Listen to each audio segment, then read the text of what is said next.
Bom dia, turma. Vamos para mais uma videoaula, né? Vamos entender mais ou menos o que a gente viu na aula passada, vamos recordar um pouquinho e vamos continuar com o conteúdo a partir daqui, tá? Perdoem se houver alguma dificuldade durante o vídeo.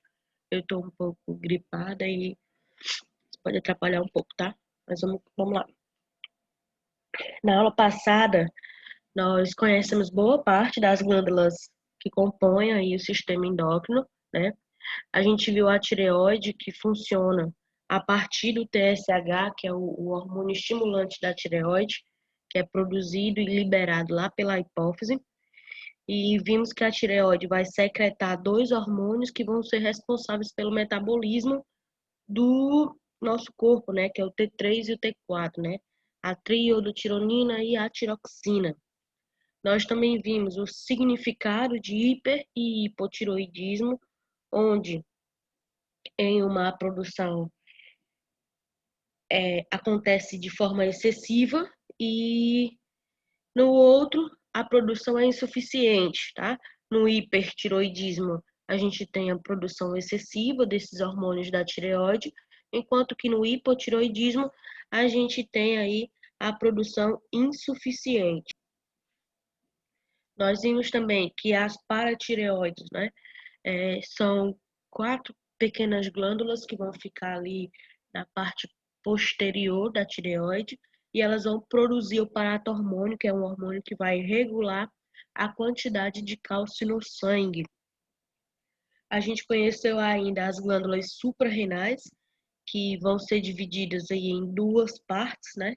E cada parte vai secretar diferentes hormônios, né? E esses hormônios vão atuar aí na formação da urina, nos níveis de estresse, no sistema de resposta também, em momentos de perigo, tá?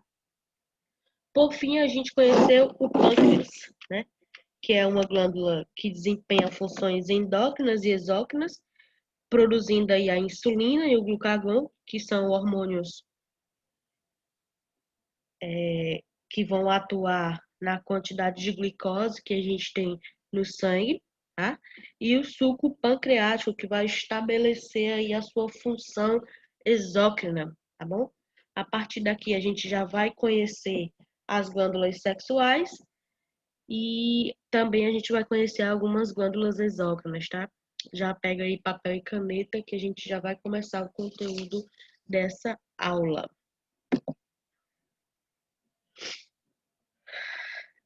A gente até já chegou a ver um pouco dessa parte na aula passada, né? Mas eu finalizei exatamente nesse slide para que a gente pudesse ver o conteúdo de forma completa, para não ficar cortado no meio do conteúdo, tá? Mas vamos lá. As glândulas endócrinas sexuais vão ser os ovários, né, nas mulheres, e os testículos nos homens, tá? Essas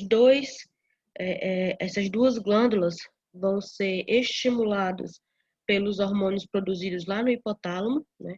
A gente conversei com vocês sobre a gonadotrofina, que é o hormônio produzido no hipotálamo, vai ter a função de estimular os ovários a produzirem o estrógeno e a progesterona e os testículos a produzir a testosterona, tá? Outro hormônio que eu também falei na aula passada foi o hormônio luteinizante, que é o LH. Ele vai exercer funções sobre as gônadas, né? Nas mulheres ele vai ser responsável pelo amadurecimento do folículo, amadurecimento dos óvulos, tá? E também vai estimular a produção de progesterona, enquanto nos homens vai estar relacionado à fertilidade, pois ele vai atuar na produção, vai influenciar, na verdade, a produção do espermatozoide, tá bom? Os ovários. Antes da gente começar a falar aqui dos ovários, né? Outro hormônio, eu citei na aula passada, foi o LSH, que é o hormônio folículo estimulante, tá? Esse hormônio ele vai estimular a secreção do estrógeno e vai ser responsável pelo desenvolvimento e a maturação dos folículos ovarianos, tá bom? Quando nós, mulheres, né, quando a gente nasce, a gente já tem uma quantidade X de óvulos, mas esses óvulos, eles não estão prontos para serem utilizados, não estão prontos para serem fecundados, tá? Então, o FSH, ele vai maturar esse óvulo e vai preparar esse óvulo para uma possível fecundação. Esse processo vai acontecer todo mês. Todo mês o corpo da mulher vai se preparar, vai preparar tanto o útero, né, para poder guardar o bebê, gestar o bebê, tá? E vai preparar um óvulo todo mês para esse óvulo ser liberado para que aconteça a fecundação, tá bom? Quando a fecundação não acontece, esse óvulo vai ser expelido juntamente com a parede interna, né, com a parte interna do útero, que não vai mais ser ali utilizada nesse mês, tá? Daí começa de novo uma produção nova para o mês posterior. Também vai ser o FSH, né, que é o hormônio folículo estimulante, que vai regular o crescimento e a puberdade nas meninas, tá bom? Aqui nos ovários vão ser produzidos 3 tipos de hormônios, né? São hormônios, pelo menos esses são os mais importantes que são produzidos nos ovários, que é o estrógeno, que vai ser responsável pelo desenvolvimento das características sexuais femininas, tá? Das características secundárias, né? E pelo controle menstrual, ele também vai preparar o útero para uma possível gravidez. Essa preparação do útero, como é que ela vai se dar? A parte de dentro do útero, a parede mais interna do útero, a gente vai chamar de endométrio, tá? Esse endométrio, a preparação dele é quando ele fica mais espesso, tá? Ele vai ficar mais grosso, mais espesso para poder acomodar a placenta, para poder acomodar ali o feto, né? O bebê dentro da barriga, tá bom? Dentro do útero, no caso. A progesterona também vai atuar no ciclo menstrual e também na preparação do útero, tá?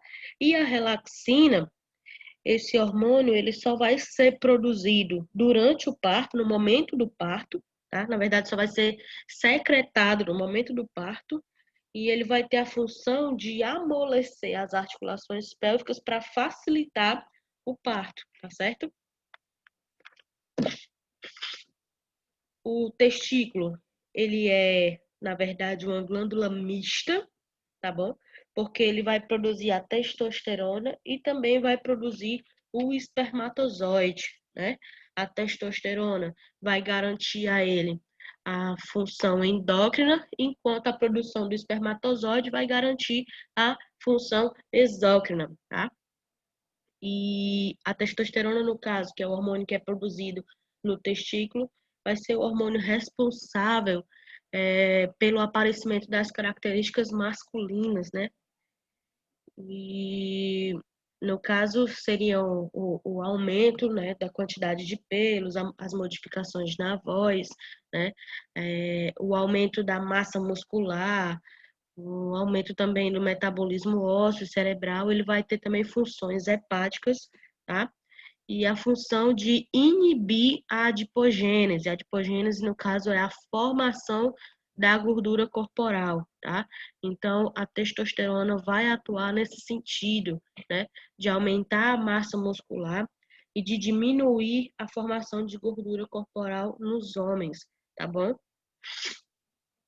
A deficiência desse hormônio, né, a má produção da testosterona, vai causar obesidade, diminuição da massa muscular e da força, inclusive do músculo miocárdico, né, que é o coração, tá bom?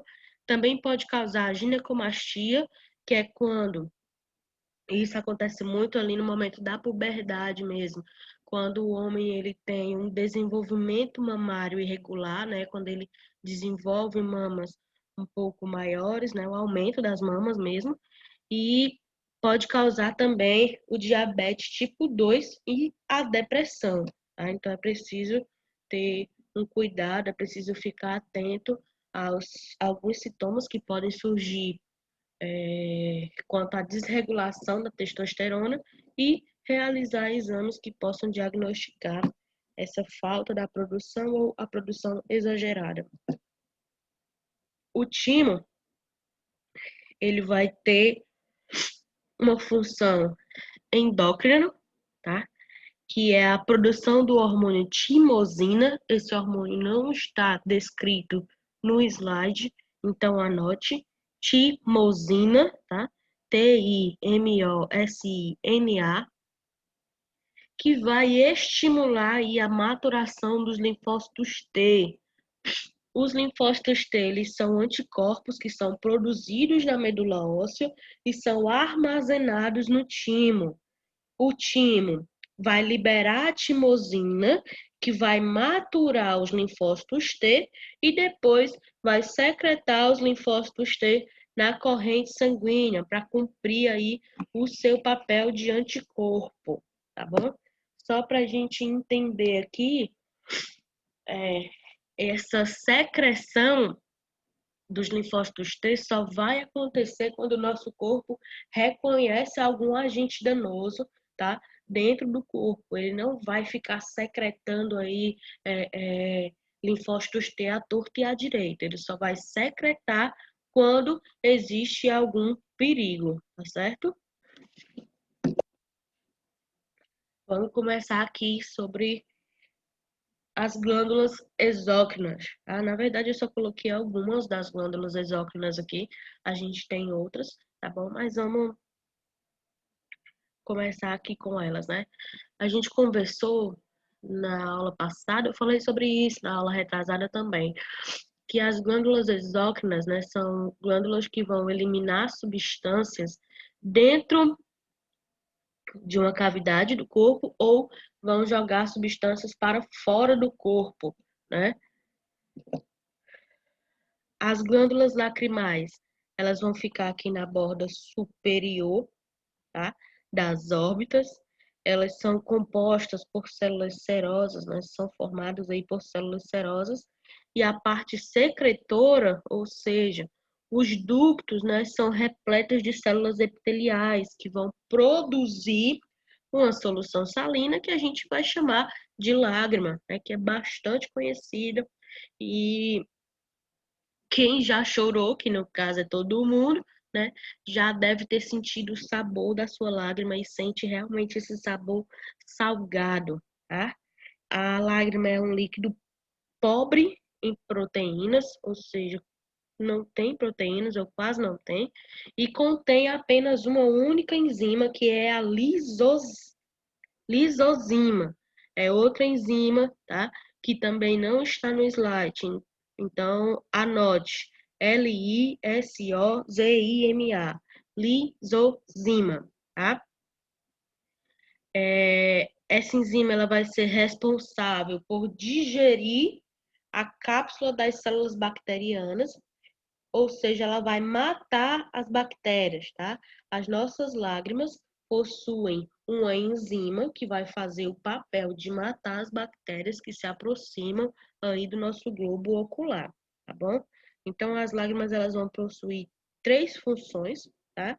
Primeiro, ela vai dar à córnea uma superfície lisa, né? Ou seja, vai eliminar a irregularidade da superfície da córnea, tá certo? Segundo, a lágrima vai evitar o ressecamento da nossa córnea, né? E assim também evita danos a essa estrutura. E por terceiro, por fim, né? Vai inibir o desenvolvimento de micro-organismos, tá? Como eu acabei de falar, né? Elas é composta, né? Na sua composição existe uma enzima que vai ser capaz de matar bactérias. Sendo assim, ela inibe o desenvolvimento de micro-organismos, tá bom? As glândulas salivares, a gente vai ter aí três pares, né, de glândulas salivares, tá certo? E elas vão secretar saliva, e que a saliva vai ter aí a função de umedecer e amolecer os alimentos, tá? Ela vai ser produzida quando a gente é estimulado pelo aroma, ou quando a gente vê o alimento, ou pelo sabor, tá? Olha que interessante. A partir do momento que você olha para a comida, a partir do momento que você olha para o alimento, o teu corpo já entende que você vai consumir esse alimento, entende? Então ele já começa a se preparar, ou seja, no mesmo momento você já começa a produzir saliva, o teu estômago já começa ali a produzir suco gástrico, se preparando para fazer o processo de digestão, tá? Então, né, não é interessante ficar comendo e deixar o coleguinha do lado só olhando. A gente tem que dividir o pão, tá? Porque o corpo dele se preparou para comer, tá certo? A gente, nosso sistema digestório e endócrino também, ele é estimulado, né, tanto pelo aroma, quando a gente sente o cheiro da comida, como quando a gente vê e, óbvio, quando a gente ingere, que a gente sente o sabor, tá? Aí, como eu falei, a gente vai ter 3 pares de glândulas salivares e a gente vai conhecer elas agora. Uma curiosidade que é importante saber, né? Uma pessoa, ela pode produzir aí até 1 litro de saliva por dia, tá? Vai depender muito também dos estímulos que essa pessoa recebe durante o dia, tá bom? A gente vai ter aí as glândulas parótidas, tá? As submandibulares e as sublinguais, tá certo? A glândula sublingual, que é essa daqui, a número 1. Eita, cadê? Aqui. A número 1 vai ficar aqui na parte de baixo e lateral da língua e vão excretar a saliva na porção anterior da boca, né? Aqui na parte da frente da boca, tá? Nós temos também as glândulas submandibulares, que ficam próximas à parótida, e nós temos as glândulas parótidas, que vão ficar aqui próximo da lateral da face, né? Anterior aqui ao pavilhão auricular. As 3 vão ter a mesma função, produzir e secretar saliva para umedecer os alimentos, para facilitar o processo de deglutição, tá bom? Outra glândula exócrina são as glândulas sudoríparas, que a gente até já conversou sobre elas quando a gente estava vendo o sistema tegumentar, tá? Essas glândulas são responsáveis pela eliminação do suor, né?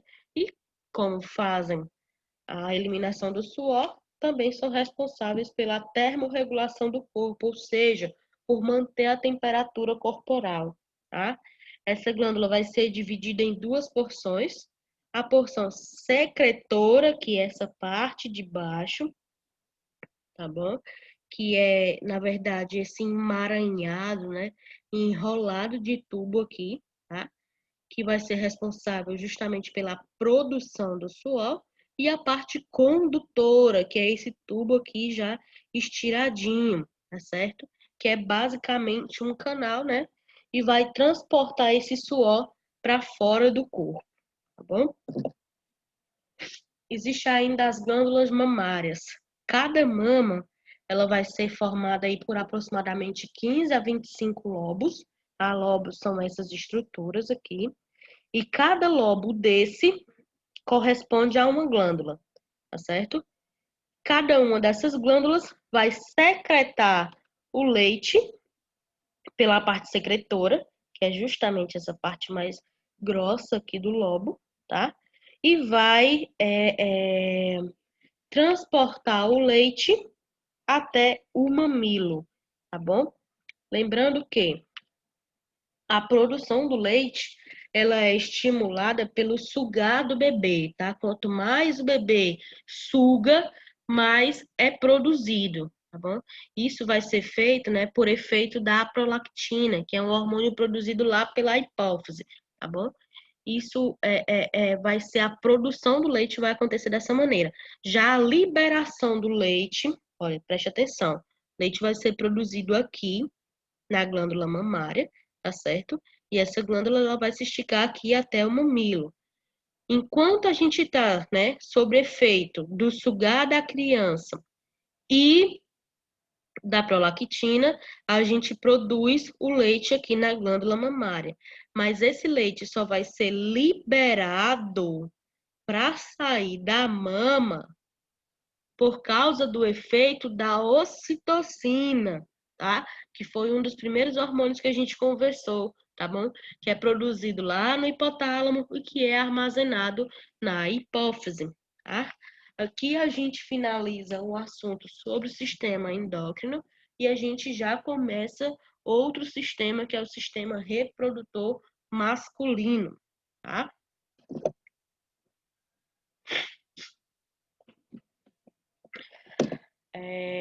Como nos outros sistemas, a gente vai analisar, né, conhecer aqui os órgãos que vão compor esse sistema. A gente também vai conhecer a função desses órgãos dentro do corpo masculino, tá bom? O sistema reprodutor masculino, ele vai ter a função de produzir os gametas masculinos, né? E também vai ter a função de produzir o hormônio da testosterona, a testosterona, tá? Ele vai fazer parte de um sistema que a gente vai chamar de urogenital, tá certo? Por quê? Porque ele compartilha algumas estruturas com o sistema urinário, tá? E por isso a gente tem que prestar aí bastante atenção no estudo desses dois sistemas, sistema urinário e sistema reprodutor masculino, para que a gente possa separar aí as estruturas corretamente, tá bom? Nós vamos dividir, né, os órgãos do sistema reprodutor em dois grupos, tá? A gente vai ter os órgãos externos e os órgãos internos, tá bom? E a gente vai já descobrir aí qual estrutura se encaixa em qual grupo, tá? Outra observação importante sobre esse sistema, né, é que, como eu disse, esse sistema ele é responsável pela produção de testosterona. E esse hormônio ele vai atuar aqui na puberdade, tá? Preparando as células sexuais, né? Preparando os gametas masculinos para ficarem disponíveis para reprodução, ou seja, vão ficar disponíveis para originar um outro ser, né? A testosterona vai estimular a maturação do espermatozoide para que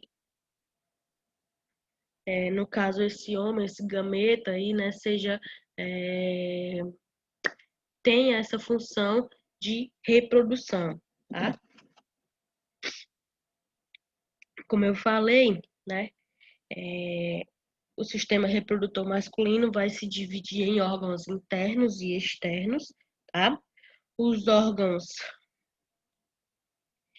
externos são aqueles que a gente pode ver, né? Estão do lado de fora do corpo, tá bom? Ou seja, né, o pênis e o escroto, tá? E os internos serão os testículos, os epidídimos, os ductos deferentes, a glândula seminal, né? Os ductos ejaculatórios, a próstata e as glândulas bulbo-uretrais, né? A gente vai já entender a função de cada um. A partir daqui a gente vai desmembrar, né, todo esse sistema, todos esses órgãos, para que a gente possa compreender a função de cada um desses órgãos, tá certo? Antes disso, só para a gente entender aqui uma coisa, os testículos são estruturas que se localizam dentro do escroto, juntamente com os epidídimos, tá? E são considerados órgãos internos, por causa do que acontece, né, durante o período de desenvolvimento embrionário, né, que eles vão se desenvolver, o testículo vai se desenvolver dentro da cavidade abdominal, né? Tem ali fica uma aparência, na verdade, de produção de desenvolvimento embrionário feminino até que ele realmente se desenvolva e se mostre como sistema reprodutor masculino, tá? Por isso que pode acontecer aí, antes dos 5 meses, pode acontecer uma confusão durante o processo de descobrir, né, o sexo do bebê, porque o desenvolvimento é muito parecido. Então, até que esse desenvolvimento esteja finalizado, né, esteja finalizado aí o desenvolvimento do sistema reprodutor masculino, até finalizar esse processo, é difícil que se diga com certeza o sexo do bebê, tá? Sobre as funções desse sistema, nós temos três funções principais, tá? A reprodução, né? Que obviamente é uma das funções principais aí do sistema reprodutor, o nome já diz, né? Então ele vai ter aí a função de lançar as suas células reprodutoras, que no caso é o espermatozoide, dentro do trato reprodutor feminino, né, durante o ato sexual, tá? Também vai ter a função de produzir, armazenar e transportar o espermatozoide e o sêmen, tá bom? E por último, vai ter a função de produzir e secretar os hormônios que vão atuar aí na manutenção do sistema reprodutor masculino, tá? Que não é só a testosterona, tem outros hormônios que também vão atuar para a manutenção desse sistema, tá? Produzido no testículo somente a testosterona, tá? Existem outros hormônios que vão participar também da manutenção desse sistema, mas não são produzidos lá, tá? Lá, hormônio mesmo, testosterona, é produzido no testículo e somente esse hormônio vai ser produzido lá, tá bom? Os testículos, como eu falei, são órgãos internos, né? Que possuem uma forma oval, né? Possuem uma forma de ovo, e neles vão ser produzidos o esperma e a testosterona, tá? Até coloquei aqui. Produção, né, que a gente vai ter o hormônio, os hormônios vão estimular aí a produção dos gametas, que são os espermatozoides, né? Esqueminha simples. Testículo secreta testosterona, que vai estimular a produção dos gametas, e esses gametas são os espermatozoides, tá certo? Os testículos, eles ficam dentro do escroto, tá? E só para a gente diferenciar aí testículo de escroto, né? Às vezes a gente vê uma confusão muito grande relacionada a essas duas palavras. Etimologicamente, a palavra escroto, né, vem do latim, é proveniente do latim, e ela já significa saco. Na verdade, significa aljava, né? Aljava é justamente um saco onde as pessoas colocavam as flechas, tá? Então, a palavra já significa saco. Antigamente, se chamava saco escrotal, que era meio redundante, né? Já que as duas palavras têm o mesmo significado. Então, o testículo, ele fica guardado dentro do saco. Basicamente é isso, tá bom? Fica guardado dentro do escroto, tá? Como eu falei antes, eles vão produzir, né? Tanto os espermatozoides quanto a testosterona, tá? E, portanto, ele vai fazer parte do sistema endócrino e do sistema reprodutor, tá? Tendo como função endócrina a produção da testosterona, e a função do sistema reprodutor, né, vai ser a produção do espermatozoide, tá certo? Cada testículo vai ser formado, né, por vários ductos enrolados, que a gente chama de túbulos seminíferos, né? Dá para ver aqui que são vários túbulos seminíferos, tá? E eles ficam próximos, na verdade, ficam meio que banhados aqui. Na verdade, aqui, essa partezinha amarelinha aqui, tá? Pelas células que vão ser responsáveis pela produção de testosterona. Tudo vai acontecer ao mesmo tempo, tá? Aqui, nas células de Leydig ou células intersticiais, pode ter qualquer um desses nomes, vai produzir, né, vai ocorrer aí a produção da testosterona, enquanto dentro dos túbulos seminíferos, vai acontecer a produção do espermatozoide, tá?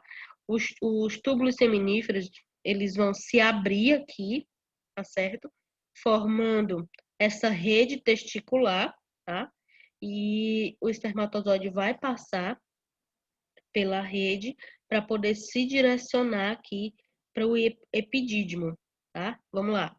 O espermatozoide vai ser produzido aqui dentro do túbulo seminífero, ele vai se alongar, né? Vai se ramificar, dando origem a essa rede testicular, e essa rede testicular, né? Agora vai dar origem ao epidídimo, tá bom? Que a gente vai conhecer aqui bem essa estrutura também, tá?